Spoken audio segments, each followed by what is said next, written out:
சில நாட்களுக்கு முன்னாடி தான் செபி க்ளோசிங் ஆக்ஷன் சிஸ்டமை லான்ச் பண்ணாங்க.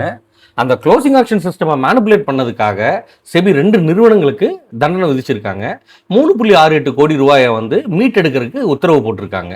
லான்ச் பண்ண கொஞ்ச நாள்லயே அதை மேனிபுலேட் பண்றானுங்கன்னா இவனுங்களாம் என்ன சொல்றதுன்னு தெரியல எனக்கு.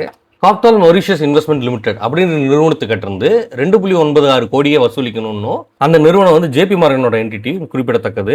இன்னொரு நிறுவனம் வந்து Mansi share and stock broking private limited, அவங்க கிட்ட இருந்து 71.65 கோடியை வசூலிக்கணும்னு சொல்லியிருக்காங்க. இந்த க்ளோசிங் ஆக்ஷன் சிஸ்டம் லான்ச் பண்ணதுக்கப்புறம் 3.25 3.20 வரைக்கும் ஒரு பாஸ் பீரியட்னு சொல்லியிருந்தாங்க செபி. இப்போ வந்து அந்த டைமில் வந்துட்டு ஆர்டர்ஸ் அக்செப்ட் பண்ணுங்க அப்படின்ட்டு புரோக்கரேஜ் நிறுவனங்களுக்கு சொல்லியிருக்காங்க. இதன் மூலமாக லிக்விடிட்டி அதிகமாகும், க்ளோசிங் ஆக்ஷன் சிஸ்டமும் கொஞ்சம் ஸ்மூத் ஆகும், ப்ரைஸ் டிஸ்கவரி நேச்சுரலாக நடக்கும் அப்படின்னு சொல்லியிருக்காங்க. பொறுத்து இருந்து தான் பார்க்கணும். அந்த வியர்ட் கேண்டில் வருது இல்லையா அந்த க்ளோசிங் ஆக்ஷன் சிஸ்டம்னால, அது அவாய்ட் ஆகுதான்னு பார்ப்போம். எப்படி இம்ப்ளிமெண்ட் பண்ணதுக்கப்புறம் எப்படி போகுதுன்றது பார்த்தா தான் தெரியும்.